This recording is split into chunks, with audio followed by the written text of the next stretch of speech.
E aí galera, beleza? Professor Edson de novo, nós vamos dar a continuidade na nossa aula 3, aula 3.2 agora. Antes a gente falou sobre os direitos da personalidade. Agora nós vamos começar a falar sobre a capacidade jurídica, capacidade de fato e capacidade de direito. O que nós podemos falar entender como capacidade de direito, por exemplo? Lembram que eu acabei de falar na última aula para vocês sobre quando inicia os direitos da pessoa, do nascimento com vida ou da concepção? Capacidade de direito é isso. Você já tem o direito nato, você não precisa de autorização de ninguém para determinados atos. Por exemplo, você é capaz de exercer o direito à educação, o direito à cidadania, a capacidade de ter um meio ambiente equilibrado, mas alguns itens precisam da capacidade de fato. O que seria isso? Capacidade para o casamento, capacidade para entrar na universidade, capacidade de adotar, entenderam? Então, algumas coisas já é inerente, já vem previsto na lei, e por isso a gente fala capacidade de direito, e outras a gente precisa cumprir certos requisitos. Em regra, esses requisitos são etários, são por faixa etária, por idade. Por exemplo, tirar a carteira de habilitação. Vocês sabem que a gente só pode tirar a carteira de habilitação após os 18 anos. É um requisito, uma capacidade de fato eu poder tirar a minha habilitação, certo? Pessoal, o artigo 3º do Código Civil, ele fala quem são os absolutamente incapazes. O artigo 3º ele foi modificado em 2015. Ele foi revogado, foi dado nova leitura para esse artigo 3º pela Lei 13.146 de 2015. É a lei que internacionalizou a, o, a proteção ao deficiente. O Código de Proteção ao Deficiente Internacional foi internacionalizado no Brasil por essa lei em 2015.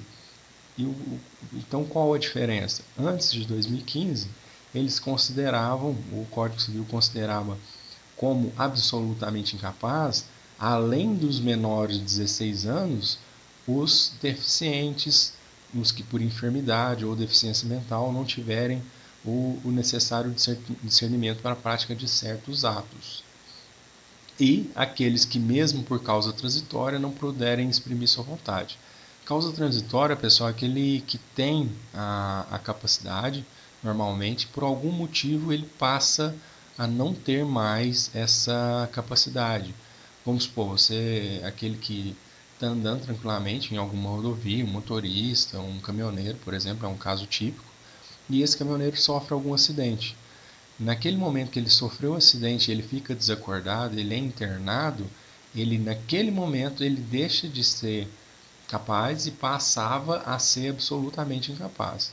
Vocês vão perceber que após o advento da lei de 2015, esses itens, o deficiente, a pessoa que está sem exprimir sua vontade temporariamente, eles deixam de ser absolutamente incapaz, passa a ser relativamente incapaz, assim como são os menores entre 16 e 18 anos. Então, eu queria aqui que vocês dessem uma atenção ao novo artigo 3º do Código Civil, que diz que são absolutamente incapazes de exercer pessoalmente os atos da vida civil, os menores de 16 anos. E aqui eu queria fazer um adendo a vocês. Quer dizer que o menor de 16 anos não pode ser sócio ou dono em empresas? Não, não é isso. Quer dizer que ele, por exemplo, pode ter empresa, pode ser sócio nessas empresas, só que ele tem que ser representado por alguém que tenha capacidade absoluta. Então ele vai ser representado pelos pais, ele vai ter um tutor para exercer os atos em seu lugar, certo? Pessoal, dando continuidade aqui, nós vamos falar sobre os relativamente incapazes que estão previstos exatamente no próximo artigo, no artigo 4º, e fala quem são as pessoas relativamente incapazes. os que estão entre 16 e 18 anos, os ébrios habituais, aqui eu coloquei uma cervejinha aqui, aqueles que bebem com exagerada frequência, os alcoólatras mesmo, e os que são viciados em tóxicos, certo? Eu não estou falando daquele que bebe socialmente, estou falando daquele que é viciado e não consegue ficar sem o produto, sem ou a cerveja ou sem o tóxico, certo? Aqueles que por causa transitória ou permanente não puderem exprimir sua vontade. E aqui nesse inciso terceiro, nós juntamos os incisos segundo e inciso terceiro que vigoravam no antigo artigo 3º do Código Civil, certo? No inciso 4º nós temos os pródigos, que são aquelas pessoas que gastam mais do que ganham, eles gastam mais dinheiro do que conseguem adquirir e eles vão acabar ficando em uma situação de vulnerabilidade social, eles vão acabar indo para a rua, eles vão acabar passando necessidade. Neste caso, eles são chamados de pródigos e, se não me engano, tem até uma lição na Bíblia, tem até uma leitura na Bíblia que fala do filho pródigo que retorna e tudo mais. Não vou entrar nessa questão, não. Parágrafo único. A capacidade dos indígenas será regulada por legislação especial. Nessa legislação especial, basicamente, eles tentam explicar se o indígena é um indígena que teve contato com a sociedade ou se é um indígena que teve contato apenas com a sua sociedade, apenas com a sua tribo, ou se é um indígena que frequenta mais a sociedade, que já conhece como funciona todo o sistema social brasileiro hoje atual, certo? Dando continuidade, vocês devem estar se perguntando, professor, e aqui a emancipação, o que é aquilo? Quando os pais vão com o filho no cartório, já passam uma série de responsabilidades para ele. A pessoa que é menor, que é incapaz, ele passa a ter uma capacidade concedida pelo juiz ou pela lei. Como que essa emancipação ocorre? Ela pode ser voluntária, judicial ou legal. A voluntária é quando é concedida pelos pais, por instrumento público e não precisa de autorização do juiz, a menores entre 16 e 18 anos. Judicial é concedida pelo juiz a menor de 16 anos ou mais. Então 16, 17, antes um pouco de completar 18 anos. Quando que essa emancipação judicial vai ocorrer? Quando um dos pais não estiverem de acordo com essa emancipação voluntária, certo? Então o pai é de acordo, a mãe não, eles vão entrar na justiça e o juiz sim é que vai conceder ou não essa emancipação. Em termos legal, a emancipação legal é a que está prevista no artigo 5º. E por enquanto nós estamos vindo de uma sequência dos primeiros artigos do Código Civil. O artigo 5º ele fala quando que essa menoridade cessa com previsão na lei. O inciso 1º é pela concessão dos pais, o inciso 2º é pelo casamento, o inciso 3º pelo exercício de emprego público efetivo. Então aqui nós temos que fazer aquela distinção entre emprego público efetivo e emprego público comissionado ou temporário, e nós vamos explicar isso posteriormente. Pela colação de grau em curso superior, então não é entrada no vestibular, e sim a conclusão do grau em curso superior. Pelo estabelecimento civil ou comercial, quando o menor ele passa a ter a sua própria economia, não depende mais de seus pais. Certo, pessoal? Como que isso vem em prova? Conforme descreve o Código Civil, a incapacidade para os menores terminará quando? Pelo ingresso em curso superior? Não, é pela colação de grau. Depois de transcorrido todas as disciplinas, no final do curso, na hora que ele vai para a festa de formatura, que ele consegue essa emancipação legal. Pela aprovação em concurso público? Não, é pelo exercício, que está escrito aqui, pelo exercício de emprego público efetivo.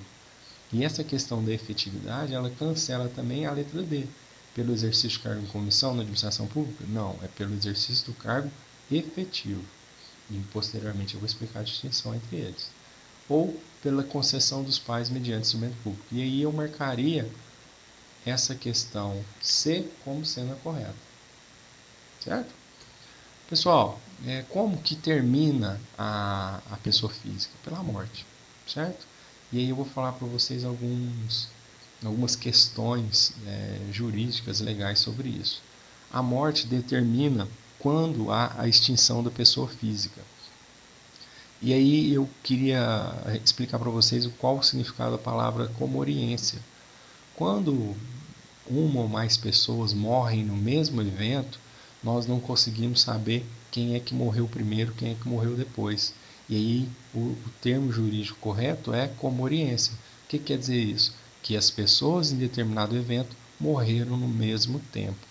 Essa necessidade de explicar como comoriência é justamente por questões de testamento, de sucessão, que nós, nesse primeiro momento, não precisamos saber como funciona.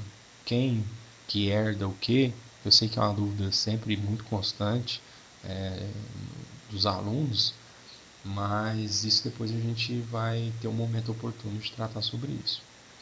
Como que a morte ela pode ser de fato ou de direito, ela pode ser presumida também. Quando que a gente ocorre uma morte real? Quando a gente tem o corpo, quando a polícia civil, quando há o atestado de óbito, quando eles conseguem fazer toda aquela perícia, aquela parte que a gente vê em filmes, de falar, atestar que a pessoa morreu, nós temos o corpo, nós temos a cena, nós temos o registro de óbito. Isso é a morte real. Agora, a morte presumida é quando, por exemplo, aquelas pessoas que estavam trabalhando na Vale no acidente de Brumadinho. Você sabe que essas pessoas estavam lá, e depois do evento, que a barragem se rompeu, você não mais encontra essas pessoas. Você pode não encontrar o corpo, mas mesmo assim presume-se que essa pessoa veio realmente a falecer, certo? Pessoal, sobre a ausência, aquela pessoa que some de seu domicílio e que ninguém tem notícia, por exemplo, eu vou até indicar aquele filme do Náufrago para vocês assistirem com Tom Hanks. Ele é um exemplo típico disso, dessa ausência e sucessão provisória. Depois que a pessoa sumiu, desapareceu, abre-se um processo de ausência.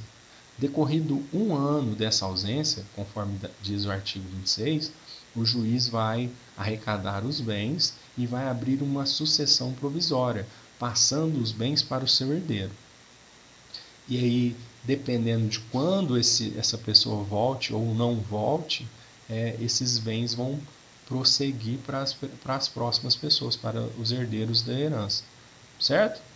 E então era isso basicamente que eu tinha para explicar para vocês sobre o fim da pessoa física. Posteriormente, quando a gente estiver falando sobre direito de empresa, a gente vai falar sobre a extinção da pessoa jurídica, como que ela ocorre, processo de falência, processo de recuperação judicial. Então nós temos duas pessoas para a gente entender e observar aqui. Sobre as pessoas jurídicas, o que eu quero que vocês entendam? E aí é o professor Silvio Venosa que explica essa definição. Eu esqueci de colocar aqui, mas posteriormente eu coloco nos próximos slides. A pessoa jurídica são entidades a que a lei empresta personalidade. Nós adquirimos os direitos da pessoa ao nascer ou ao ser concebido, dependendo da teoria. Lembra que eu expliquei na aula anterior?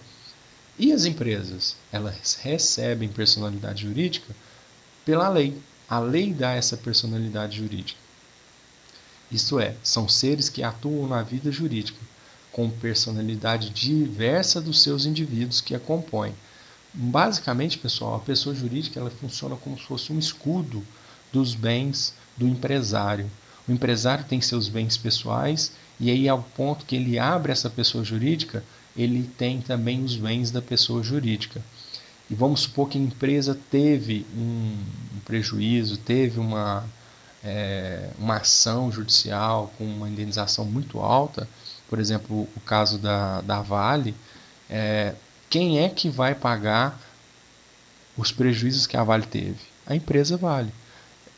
Hora nenhuma, esse prejuízo vai ser pago pelos bens dos sócios, pelos bens dos empresários que criaram, que administram a Vale. Existem na justiça várias questões, inclusive eu vou falar para vocês sobre a desconsideração da personalidade jurídica, que é algo que provavelmente eles estão cogitando no caso desse problema da Vale. Se bem que a empresa Vale possui dinheiro suficiente para pagar as indenizações que ela provavelmente vai ser sentenciada a pagar. Quais são os requisitos para a pessoa jurídica? É necessário ter a vontade das pessoas, a vontade humana, a licitude de seus fins, então eu não posso abrir uma empresa para gerenciar o tráfico de drogas, a reunião das pessoas ou a destinação de um patrimônio, ou seja, as pessoas vão se unir para determinada atividade ou elas vão direcionar seu patrimônio pessoal para abrir essa determinada empresa e para fazer essa determinada atividade. E, por último, atendimento das formas exigidas pela lei. E essas formas é que nós vamos falar quando a gente entrar efetivamente no assunto direito de empresa. O artigo 40 explica quais são as pessoas de direito público, interno ou externo, e as pessoas de direito privado. O que nos importa aqui? Entender quais são as pessoas jurídicas de direito público internos. As de direito público externos nós temos a ONU, Organização Mundial de Saúde. Interno nós temos quem? A União, os estados, o Distrito Federal, os territórios, os municípios, as autarquias, inclusive as associações públicas e as demais entidades de caráter público criadas por lei. Aqui, pessoal, nos incisos 4 e 5, nós vamos adentrar quando nós vamos falar sobre administração direta e administração indireta. Nós vamos falar um pouco sobre isso porque a empresa de vocês, a empresa que vocês vão trabalhar ou que vocês vão ser donos, provavelmente pode fazer contratos com a administração pública e por isso vocês precisam saber identificar e entender um pouco sobre o assunto. Certo? São pessoas jurídicas de direito privado, as associações. Um exemplo de associação é a APAE, a Associação das Pessoas, dos Pais das Pessoas com Deficiência. As sociedades, e aí nós temos as empresas limitadas, as empresas sociedade anônima, as sociedades simples, as sociedades empresárias. Pessoal, não fiquem preocupados com essas denominações agora. Agora eu preciso que vocês distinguam pessoas jurídicas de direito privado, pessoas jurídicas de direito público. As fundações, que podem ser públicas ou privadas, as organizações religiosas, ou seja, as igrejas, elas têm o seu próprio CNPJ, elas têm a sua própria contabilidade. Os partidos políticos e, a partir de 2011, as empresas individuais de responsabilidade limitada. Não é uma sociedade, são o quê? Um tipo de pessoa jurídica. As empresas individuais de responsabilidade limitada são um exemplo de pessoas jurídicas de direito privado que nós vamos ver quando nós estivermos falando especificamente sobre direito de empresa. Certinho? Pessoal, como eu havia citado para vocês, quando há a necessidade de pegar os bens, de usar os bens dos empresários para pagar algum prejuízo, algum problema que a empresa deu, esse fato chama-se desconsideração da personalidade jurídica. Ela está prevista no artigo 50 do Código Civil e no artigo 28 do CDC. Indico para vocês a leitura. Por exemplo, uma empresa, quando o dono dessa empresa começa a pegar dinheiro do caixa e esse dinheiro não entra na contabilidade. O que acontece com essa empresa? Ela começa a ficar frágil financeiramente e aí ela pode vir a dar prejuízo para para as pessoas que prestam serviço, para as pessoas que vendem produtos, para os seus fornecedores. E aí, nesse caso, quando eu consigo comprovar essa confusão patrimonial entre empresário e pessoa jurídica, eu consigo efetivar a desconsideração da personalidade jurídica. Isso também é previsto no Código de Defesa do Consumidor quando nós estivermos falando sobre relações de consumo. Posteriormente, eu prometo que eu vou explicar para vocês quando eu tenho uma relação de consumo e quando eu não tenho uma relação de consumo. Certo, galera? Obrigado. Até a próxima aula. Qualquer dúvida é só vir no Google Classroom e mandar bala. Certinho? Abraço para vocês.